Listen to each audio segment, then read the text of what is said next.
Hey guys, it's me Jennifer, and today I'm going to be making a replacement for this shift boot for Olivia, which is actually 2 pieces now since it ripped. So let's get at it. So when I got Olivia, her shift boot was a little bit worn out, and that's fine. And then one time when I had some work done on her, the shift boot ended up being ripped when I picked her up. No big deal, whatever, it was old, it's fine. But I went ahead and bought a $50 replacement, and I don't remember where I got this from, but you can find them anywhere. And it ended up being a little bit too stiff for her when I was shifting gears. So whenever I would shift into first or reverse or any other gear, it would just pop out. And I actually had an issue with that when I was going through an intersection and turning left into a gas station, and it popped out of gear right as I was going through the incoming traffic lanes. So I ended up ripping the shift boot again in a panic, trying to get it into gear. For months it's been ripped into a couple pieces. So I figured it's finally time to do some crafting inside since it's still cold outside, and make a new shift boot. So I picked up this faux leather vinyl fabric from Joann's. Since it's a little bit thinner than I'd like, I figured I'd stiffen it up and add some stability with some interfacing material. This is Pellin SF101. I also have some paper for making a template, a sewing machine with some black upholstery thread. I wanted something heavy duty for just in case stuff tries to tear. And of course scissors, ruler, and a Sharpie, and some needles for positioning things as I'm sewing. So first step I'm going to do is make a template. So I'm just going to grab one of my pieces of paper, put the others aside. I'm not going to be using this piece too much for making the template, but I'll be taking measurements from the base piece. So what I'm going to do is take my ruler, and I'm just going to measure a couple areas so that I can make the template basically using a bunch of triangles. There's going to be 4 pieces that I'm going to sew together. So one side I can tell from here to here is about 3 inches, so I'm going to use that as a base measurement. And then from side to side on the other way, it's about 3 3/4. So what I'm going to do is take my piece of paper, and then I'm going to actually come up a couple inches from the bottom and start measuring there. So I'm going to come up to about here. That's about 2 inches up from the bottom, and I'm just going to measure out the 3 inches. I'm also going to figure out how high I want the shift boot to be. I am basically just going to measure about 5 inches. Looking at it there with my ruler, that seems to be totally fine. So I'm going to go ahead and make a mark from my baseline at 5 inches. And what I'm actually going to do is just fold a piece of paper in half. That way I can easily find the center line. Of course I could just measure it, but this way works just as well. I'm going to unfold it and make a triangle. And I'm actually going to make the triangle go all the way to the edge of the piece of paper instead of just to my 3-inch line. Now, if you actually had a shift boot already that was fabric, you could simply just take that one apart and take the seams out and use that as a template. But of course, since I'm working from a rubber boot, it's a little bit more difficult that way. So basically now this is what I have, is a triangle. And so I'm going to go ahead and make the other triangle for the other side. I only really need 2. So going off the same thing, I'm going to start up about 2 inches from the bottom of the piece of paper, and then measure out 3 3/4 of an inch. Then measure up 5 inches from there, like I did on the other piece, and do the same thing where I fold it in half and I draw the triangle. All right, so now we're done with that piece, so we can go ahead and cut out these templates. All right, now that I have my 2 triangles, I'm going to go ahead and trace them onto the interfacing material, and I'm also going to cut it out on the fabric. For the interfacing material, I'm just going to go ahead and trace the template itself. When I get to the actual fabric, I'm going to actually add about 1/4 inch to give a little bit of a seam allowance. Now the reason why I'm not doing the extra 1/4 inch on the interfacing material is because I don't need it to go into the seam allowance. And then I'm going to cut it out. All right, so now we have 4 triangles of interfacing. Time to do the same with the fabric itself. All right, next is to attach the interfacing to the fabric itself. You don't have to do this part with the whole interfacing thing if your fabric is thick enough, you know, and durable enough, but I am. So what you want to do is take the wrong side of your fabric. So for me, instead of the brown faux leather, it's this gray suede-ish kind of material. And then the rough side of your interfacing is going to go against that wrong side. So what I'm going to do is just place them together and line them up. And then I'm going to take a little bit of a protective press cloth. You can use like a towel or something like that that's thin.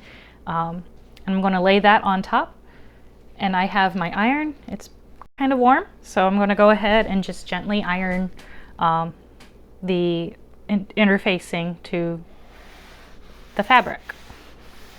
You kind of want to give even pressure and make sure that the interfacing doesn't move away from the fabric itself as you're moving it around. So you do this for about 10 to 15 seconds. And from there, your fabric should be bonded to the interfacing. It's one piece. And then you repeat the process for all 4 pieces. All right, so now we have the interfacing attached to all 4 pieces of the fabric. So the next step is to start sewing. So what I'm going to do is go ahead and lay these out in the orientation that I want them to be in. So of course the 2 larger triangles are going to be opposite of each other, and same with the smaller triangles. So I'm going to go ahead and pin these together with the right sides facing each other, since we want to sew with them inside out.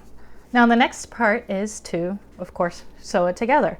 I'm going to start from the base of the triangles and go almost all the way to the top. I don't want to go all the way to the top because we need to have a hole for the shift lever to go through. So we'll figure out the sizing for that.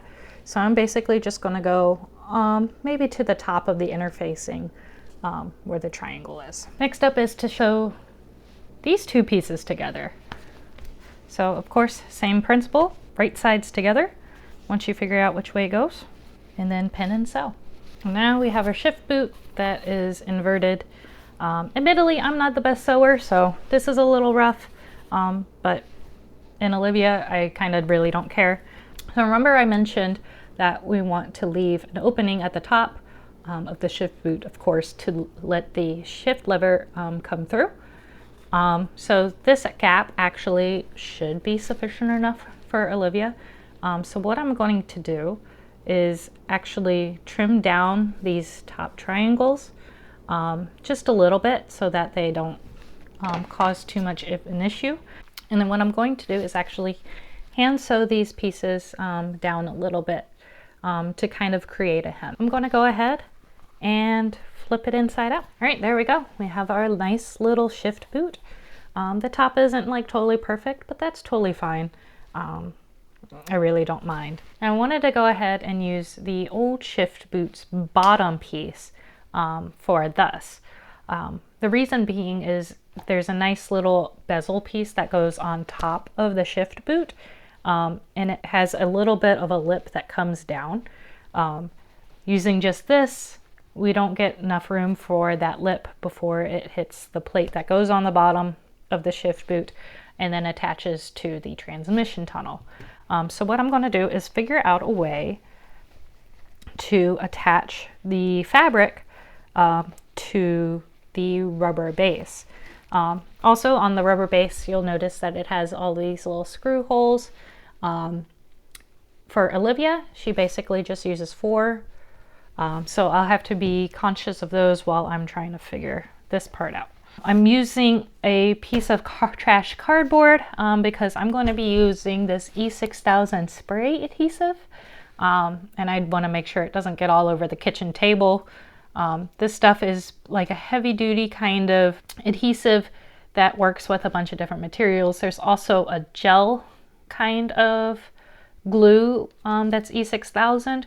Unfortunately, I think mine's gone a little bad because it doesn't seem to have the same viscosity as what it used to. So I'm going to use the spray. Hopefully it works. And then I'm going to also hold it down with some binder clips just to help it kind of cure in place. And then we'll check in on it in the morning. So what I'm going to do is just kind of work my way around. I'm going to spray directly onto the rubber. All right, so I've ran out of big binder clips, but I'm hoping that the last side is pressed down enough for the glue to attach to the fabric. So I'm going to go ahead and let this cure overnight, and we'll come back to it in the morning and check to see how things look. So it's the next day. I'm here at the storage unit where Olivia is. And last night I decided to check in on the progress of how the glue was holding up on the shift boot, where I had glued it at the bottom to make sure the fabric was attached to the rubber portion. And it wasn't doing too well. So I actually decided to use some of the holes that aren't used for securing the shift boot to the transmission tunnel and sew the shift boot on. I also tried to reapply some glue along these long edges, but it didn't hold up as well. One side is actually kind of loose, as you can see, maybe. But should be fine. We'll see. That section will be covered up by the bezel piece. So let's go ahead and install it and see how it fits. So I'm not sure why my mic turned off during this part, but I removed the shift lever handle, which I need to refinish someday, and then removed the top bezel piece and left the bottom plate in place. I then slid the shift boot in place and then screwed the bezel piece on top. There is one screw that I need a longer version of because a little bit of extra thickness from the shift boot didn't allow the screw to go all the way down onto the transmission tunnel piece, but that's not a big problem. I then screwed the handle back on place, and as you can see, everything fit nicely. The shift lever moves into all the gears easily without showing signs that the boot will tear or anything like that. So overall, I'm pleased. So thanks for watching my video. If you liked it, please hit the like button, and if you haven't already, go ahead and subscribe to my channel so you can stay up to date on the latest happenings. And if you want to help fuel future automotive shenaniganry, go ahead and click on the Buy Me a Coffee link in the description, where you can get early access to future videos and other things like behind the scenes stuff. So until next time, I'll see you guys later.